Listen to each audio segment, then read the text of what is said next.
Bem-vindo ao podcast Estrangeiros e Peregrinos. A mensagem de hoje será apresentada por Tomás Guidai. Olá, gostaria de fazer uma breve reflexão sobre Gênesis 16 e traçar alguns paralelos com os episódios de 1 Pedro que nós temos visto.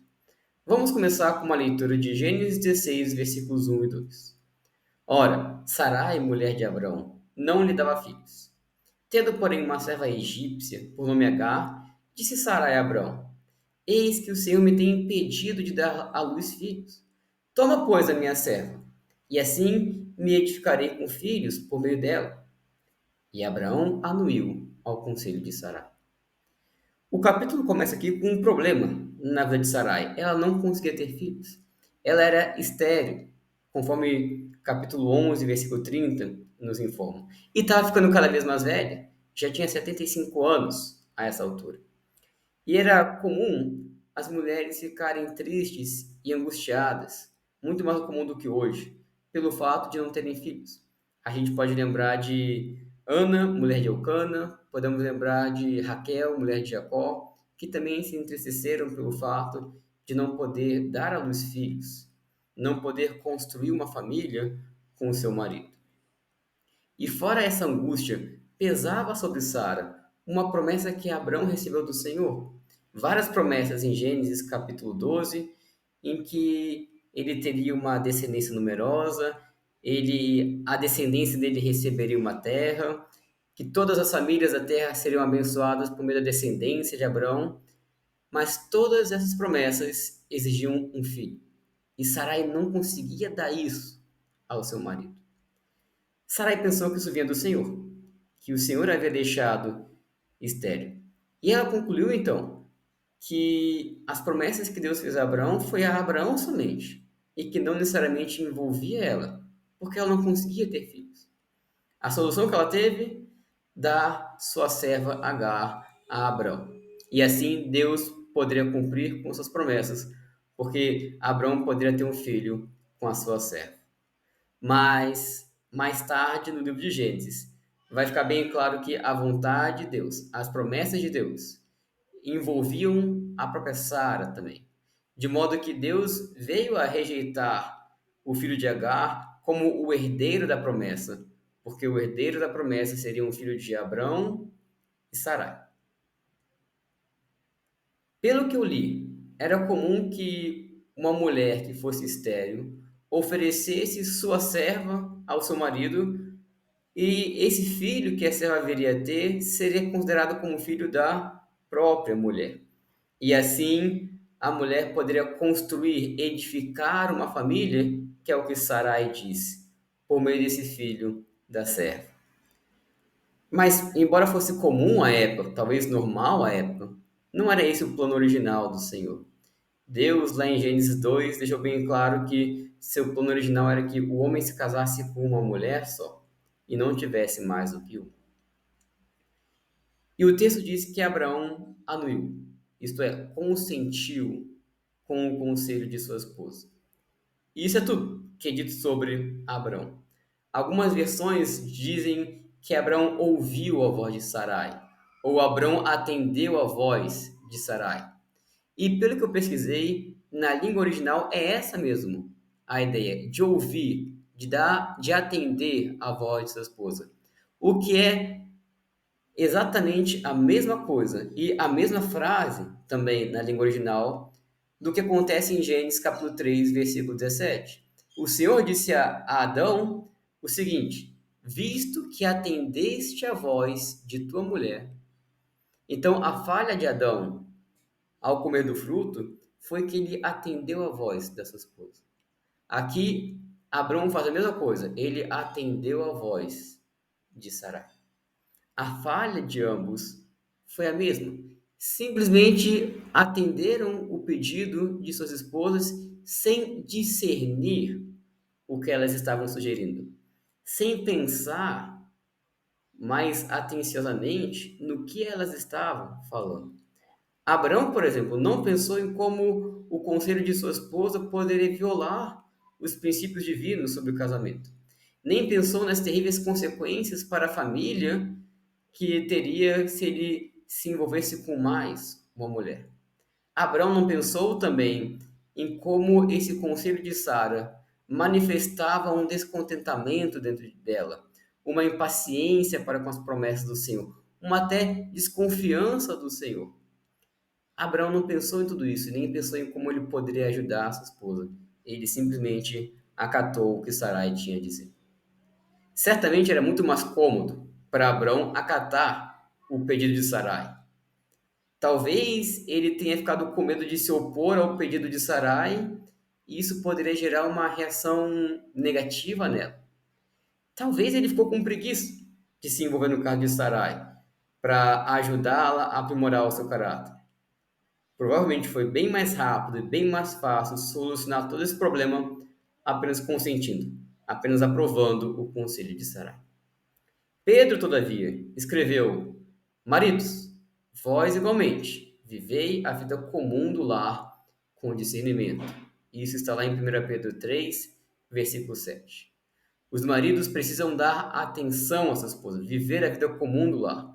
Precisam conhecê-la, precisam ouvir os seus desabafos, precisam ouvir os seus pedidos, ouvir os seus apelos e precisam também cuidar das necessidades externas e internas de suas esposas.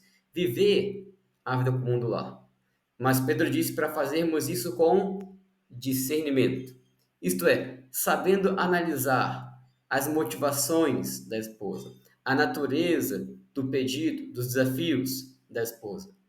Às vezes, a esposa pode se queixar de algo e o marido apenas consente, apenas concorda, porque não tem a disposição de verificar se faz sentido ou não a queixa dela. Ou não tem disposição, mas é preguiçoso para verificar se existe algum pecado ou alguma motivação pecaminosa por trás daquela queixa.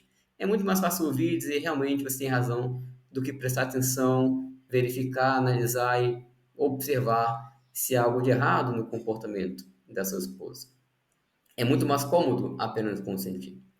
Pode ser também que uma esposa pede algo ao seu marido e o marido simplesmente permite, consente, sem verificar se de fato é a melhor opção, se é a opção mais espiritual, porque tem medo. Tem medo de negar, tem medo de se opor e gerar conflitos. É muito mais fácil consentir do que analisar, observar e novamente perceber se há algo de errado, se aquele pedido ou aquela proposta da esposa pode gerar alguma consequência negativa.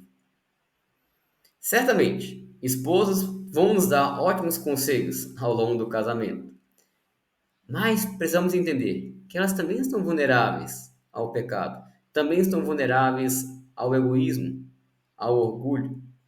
Se Sarai, que foi tida por modelo dos fiéis, ou melhor, das fiéis, lá em 1 Pedro capítulo 3, versículo 5, teve esse deslize, esse momento de fragilidade na sua fé, as demais mulheres, as demais esposas também podem ter esse momento de deslize. E cabe a nós, maridos, então, como líderes da casa, a saber avaliar todas as coisas. Não só para tomarmos as decisões corretas, mas também para poder ajudar nossas esposas. Para também saber enxergar as dificuldades e desafios da nossa esposa.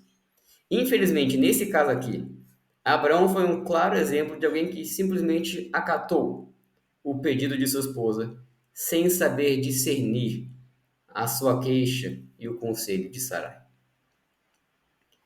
Versículo 3 diz: Então Sarai, mulher de Abrão, tomou Agar, a egípcia, sua serva, e deu-a por mulher a Abrão, seu marido, depois de ter ele habitado por 10 anos na terra de Canaã.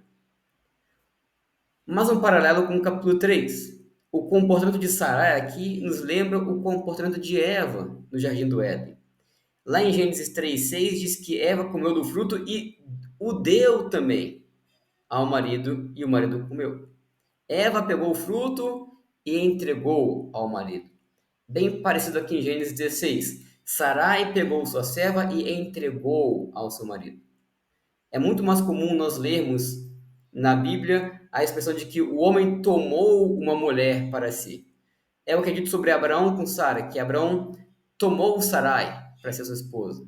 Com Isaac, diz a mesma coisa, que Isaac tomou Rebeca para ser sua esposa. Sobre Esaú diz a mesma coisa e podemos pensar e observar outros exemplos. Mas parece aqui que não foi Abrão que tomou Agar, mas Sarai tomou Agar e entregou ao seu marido. Parece que Sarai deixou o seu posto de submissão para agir com autoridade perante sua família, seu marido. Pedro também escreveu em 1 Pedro 3, versículo 1: Mulheres, sede vós igualmente submissas a vosso próprio marido. Submissão exige colocar-se debaixo da autoridade, por difícil que seja. Às vezes, o marido vai demorar muito para agir em determinada situação. Às vezes, ele nem vai agir por negligência dele. Mas isso não dá o direito à mulher de assumir a autoridade naquele momento, naquela questão. Às vezes, o marido não vai tomar a decisão mais agradável à sua esposa, mas ela precisa manter a sua submissão. Às vezes, ainda, o marido não vai tomar a decisão mais sábia para sua família, mas a mulher, mesmo assim, precisa se submeter. Não pode tomar o posto, a posição do marido. E em tudo isso, a mulher precisa manter um espírito tranquilo, um espírito manso, é o que Pedro diz no mesmo capítulo. Pode ser que o comportamento do marido seja uma tentação para a esposa ficar ansiosa, perturbada com as consequências daquilo. Mas as mulheres são chamadas para viverem em tranquilidade, sem temer perturbação alguma, é o que Pedro diz. O curioso em tudo isso é que Sarai é tida como um modelo de submissão por Pedro. Mas quando a gente lê esse capítulo 16 de Gênesis, nos perguntamos como que ela é um exemplo. Mas precisamos entender que o fato de Sarai ter deslizado aqui neste momento, ter falhado neste momento, não significa que esse era o comportamento comum de Sarai. Pode ser que ela sempre foi uma mulher submissa, mas assim como todas as outras mulheres, teve um momento de deslize na sua submissão, na sua obediência ao Senhor. Ou pode ser que a essa altura Sarai ainda estava aprendendo, amadurecendo, até que enfim depois veio a ser um exemplo de submissão. Precisamos entender que não é fácil para as mulheres serem submissas. Temos outros exemplos na Bíblia, como Eva e Rebeca, que também tiveram dificuldades com esse ponto. Mas, independente da personalidade da mulher, independente da forma com que ela foi criada, da cultura em que ela vive, todas as mulheres que querem agradar a Deus precisam se dedicar ao Senhor e chegar a esse exemplo de Sarai, de ser um exemplo de submissão, uma mulher de submissão que realmente agrada ao Senhor, independente das dificuldades que ela terá que ultrapassar para isso. E agora, Gênesis 16, versículos 4 a 6 dizem: Ele a possuiu e ela concebeu. Vendo ela que havia concebido, foi sua senhora por ela desprezada. Disse Sarai a Abrão: Seja sobre ti a afronta que se me faz a mim. Eu te dei a minha serva para a possuíres. Ela, porém, vendo que concebeu, desprezou-me. Julgue o Senhor entre mim e ti. Respondeu Abrão a Sarai: A tua serva está nas tuas mãos. Procede segundo o melhor te parecer. Sarai humilhou-a e ela fugiu da sua presença. Acho que esses versículos mostram as consequências de tudo que a gente tem visto até aqui. Quanto problema, quanta dor de cabeça, porque nós não seguimos os princípios do Senhor. Muitas vezes os homens se acham espertos porque supostamente conseguem lidar com seus problemas conforme seus próprios pensamentos e filosofias, mas quando nós não seguimos os princípios do Senhor, apenas estamos tentando tapar um buraco com outro buraco. Quando Agar engravidou, ela fez o que ela não devia, ela desprezou a sua senhora. Pedro novamente fala sobre isso. 1 Pedro 2,18 diz: Servos, sede submissos com todo temor ao vosso Senhor, não somente se for bom e cordato, mas também ao perverso. Agar precisava respeitar e obedecer Sarai, mesmo Sarai tendo agido com humilhação aqui, humilhando-o. Isso não é justificativa para Agar desprezar e desobedecer sua senhora. Novamente, o exemplo fica para nós hoje. Nós precisamos honrar e respeitar nossas autoridades, especialmente no contexto de trabalho, nossos chefes, nossos patrões. Quanto a Sarai quis tomar a autoridade, como a gente já viu, mas ela não quis arcar com o peso da responsabilidade. Quando foi desprezada por Agar, ela culpa Abrão, responsabiliza Abrão. Seja o Senhor juiz entre mim e ti. E Abrão novamente se esquiva da situação e deixa o caso nas mãos de sua esposa. Olha, faça o que você quiser com sua serva, ela está em tuas mãos. Quanta confusão a gente vê aqui, quanta desarmonia, quantas contendas aconteceram aqui. É difícil para o homem e para a mulher assumirem os seus papéis de autoridade e submissão que Deus estipulou. Mas é muito melhor assumir esses papéis do que inverter os papéis, do que ser negligente com os papéis. Gênesis 16 é uma amostra do que acontece quando nós invertemos os papéis. E para concluir, versículos 7 a 9, tendo-a achado, o anjo do Senhor, junto a uma fonte de água no deserto, junto à fonte no caminho de sul, disse-lhe: Agar, serva de Sarai, de onde vens e para onde vais? Ela respondeu: Fujo da presença de Sarai, minha senhora. Então lhe disse o anjo do Senhor: Volta para a tua senhora e humilha-te sob suas mãos. Enquanto Agar fugia aparentemente para sua terra natal, o Egito, o Senhor a encontra e faz uma pergunta a ela. E é interessante a pergunta que ele faz. Ele chama Agar de serva de Sarai e pergunta: para onde você vai? Ora, onde a serva de Sarai devia estar, senão na tenda de Sarai, servindo a Sarai? É esse o ponto que o Senhor quer chegar com Agar. E o Senhor então instrui aquela mulher a voltar para sua senhora, se humilhar perante a sua senhora, mesmo ela tendo sido humilhada pela sua senhora. Com esse exemplo, nós temos um padrão de respeito e de submissão bem elevado, bem diferente do que nós estamos acostumados neste mundo. O fato de sermos desrespeitados não nos isenta da nossa responsabilidade de respeitar e obedecer às autoridades. Pedro também escreveu em 1 Pedro 2,19: Porque isto é grato, que alguém suporte tristezas, sofrendo injustamente, por motivo de sua consciência para com Deus. Com essa história, queria trazer ilustrações dos mandamentos que nós temos no Novo Testamento.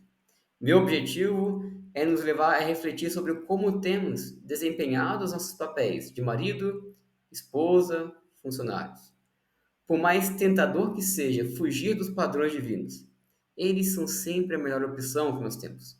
Por meio deles é que nós vamos encontrar vida, paz.